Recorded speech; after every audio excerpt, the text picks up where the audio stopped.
In our news package, Governor Umono, wife Patience, Udom Emmanuel, others condole federal lawmaker over wife's death. Governor's wife warns against illegal procedures in foreign trips.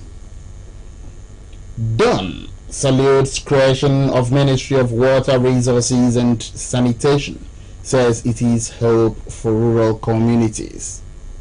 Plus, Nigeria's the Tigers seek record win in AfroBasket final tomorrow as Super Falconets face England in World Cup round of 16.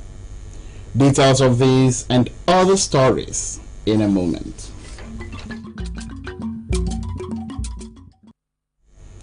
Good evening and welcome to Akbc 45 News at 8. I am Samuel Ayara. This news is streamed live on Facebook at Akbc Radio and TV. Now to the details. Akwa State Governor Pastor Umono has commiserated with the family of the member representing a Tinan Federal constituency, Obong over the demise of his wife Vivian.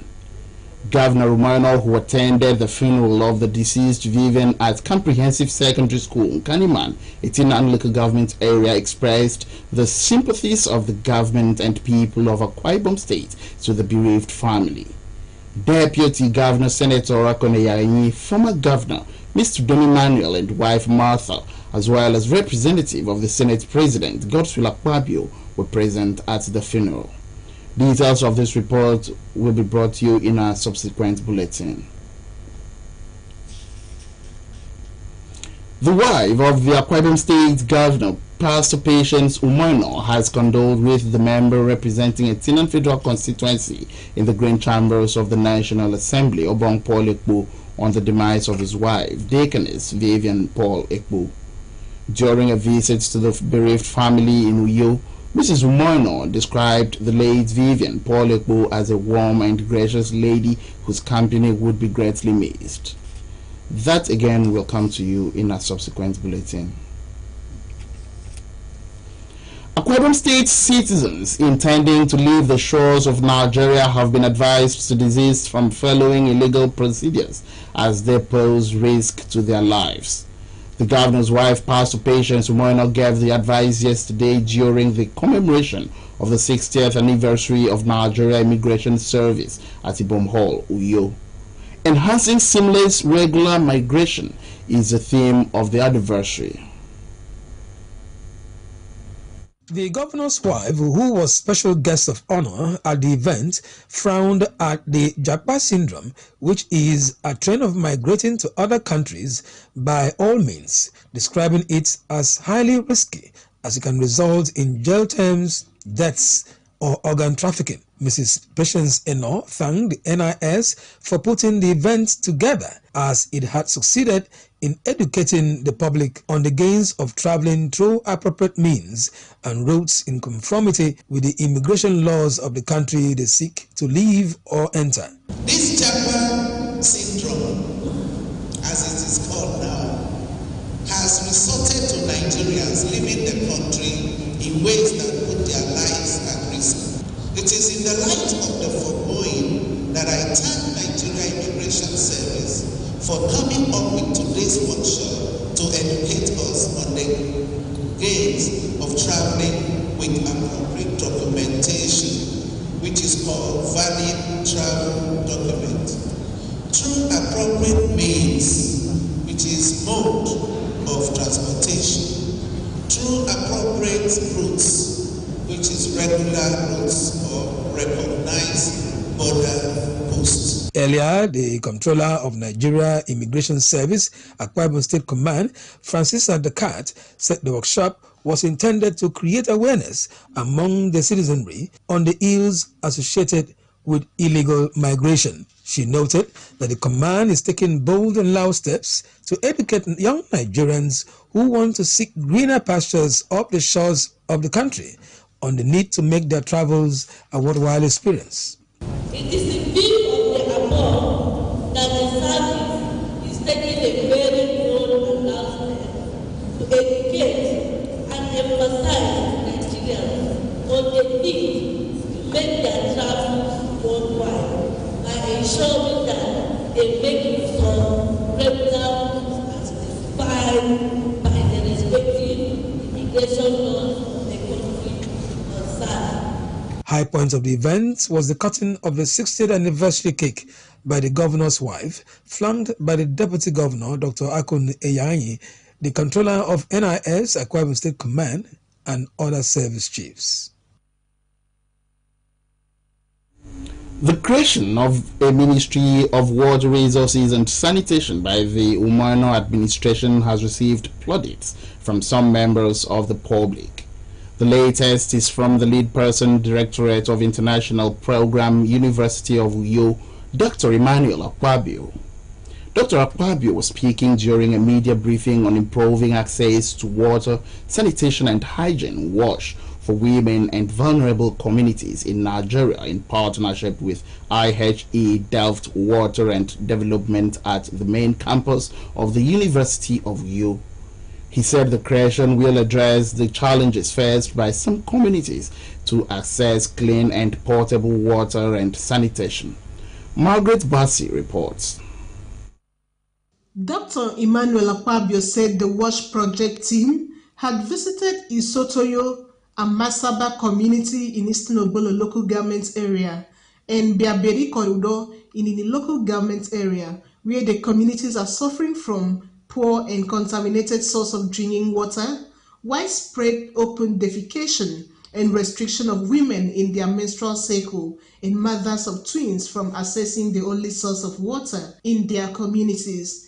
Dr. Akbabio stated that the gender-based discrimination in accessing WASH services is more pronounced in ecological fragile and difficult areas where public WASH infrastructures are severely limited, complicated by other intersectional factors of biology, disability, sociocultural norms, and economic challenges, while urging the state government to take proactive steps in saturating these communities with potable water sources and hygienic conditions for defecation. They don't note that the provision will enhance economic and social growth.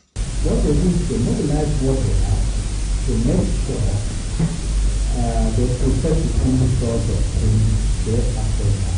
So it's very difficult, and we don't see what and notice this kind of challenge. Which affects mental and green management, because whatever you have as digital water will come to the management because of water, the kind of water they drink or the sanitary conditions. The WASH School Advocacy Program, according to Ms. Eme Eteke, aims at building a transgenerational capacity in children and awakening their consciousness on the need for environmental sanitation and personal hygiene. Mr. Teke said the WASH School Advocacy Program has been implemented in some schools in the state with the provision of hand washing facilities. We are taking children the proper way to wash hands, taking care of themselves, proper way of handling hygiene and environmental sanitation. So we are taking it to the next level and beginning by next year. We are going to cover Others who spoke include the representative of the Ministry of Rural Development, Mr. Etido Dofia, who relayed the ministry's efforts in interpreting government policies to the people. We are about to be showing the hearing when we need the infrastructure. The event featured an interactive session. Margaret Bassi, Akbc News. The Tigers seek glory in fourth consecutive basketball final. Plus, Women World Cup, 3 African countries in round of 16. These and more when the news returns after the break. Don't go away. This is our home, where we all belong. The place where life is beautiful. The peaceful ambience we enjoy when we live together in unity and love. It's only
Welcome back. And now to the rest of the stories.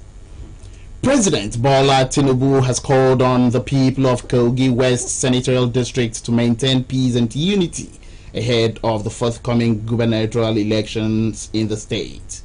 Speaking at a meeting with leaders of Okun Development Association led by Professor Michael Ikukbokti at the presidential villa yesterday, the president assured them of his commitment to concerns regarding marginalization and the need for representation in the governance of their state. The president, who told the delegation that democracy is about horse trading, numbers, conflicts and conflict resolution, promised to ensure equal rights as enshrined in the Constitution. The group had requested the enforcement of the use of biometric voter authentication system beavers in the upcoming election in Kogi State. Ukraine's security and navy attacked a Russian naval base early today.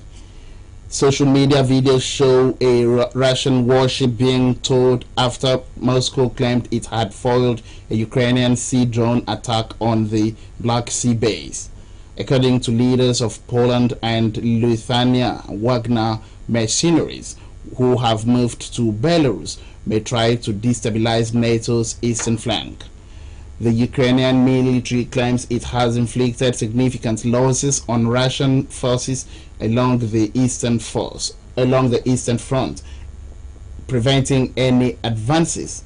However, in the US, most Americans oppose Congress authorizing additional funding to support Ukraine in its war with Russia, according to the new CNN poll, as they split over whether the US has already done enough to assist Kiev. And in soccer, Senegalese national women basketball team are confronting Nigeria's the Tigers in the final of the ongoing Afrobasket Women's Championship. The Senegalese defeated Mali to meet the African champions Nigeria, who crushed host country Rwanda 79-48 to defend the trophy tomorrow. The Nigerian girls have been dominant since 2015 and have recorded an unbeaten run of 23 games, having lost to Cameroon in 2015 semi-final match of this championship. Head coach Rena Wakama commended the players for reaching another final despite being assembled together in less than 2 weeks. The Tigers won 69-35 against Congo, 83-65 against Egypt, 59-52 against Mozambique, and 79-48 against host Rwanda. The round of 16 in the ongoing Women's World Cup commences tomorrow, with Switzerland taking on Spain and Japan taking on Norway. It would be the second time Japan and Norway are clashing in the World Cup, Norway having won 4-0 at the group stage in 1999. On Sunday, Netherlands will face South Africa, with Netherlands winning three outings against the Bayana before. However, the South Africans seem to be a different and improved side in this World Cup and may pose a threat. The Europeans, that match is at 3 o'clock in the afternoon. On that Sunday too, Sweden and the United States will clash at 10 o'clock, while former colonial masters England will face a power-packed Nigeria on Monday at 8:30. While both of them have the same statistics in their last 5 games, Nigerian fans are hoping that their girls will be level-headed and clinical in the Monday encounter. Also that Monday, co-host Australia will take on Denmark, while Colombia and Jamaica clash is scheduled for Tuesday, with France, Morocco later same day. On that note, we bring the news to an end. But before we go, remember we told you that just that today Governor Udom Emmanuel was among dignitaries who commiserated with Obong Paul Ekpo, member representing Etinan Federal Constituency, as he laid his wife to rest in Nkana, Etinan local government area. Pastor Umayana described her death as a loss to her family and to the state.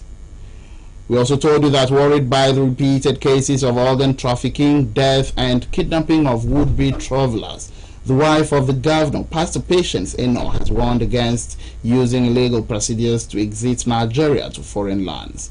She was speaking during the 60th anniversary of Nigeria Immigration Service, marked by the State Command in Akwa Ibom. That's the news. Our next bulletin comes up tomorrow by 7 o'clock in the morning. Between now and when we go to bed, I trust you'd continue to keep us company and have yourself a pleasant and splendid weekend. I am Samuel Ayara. Good night.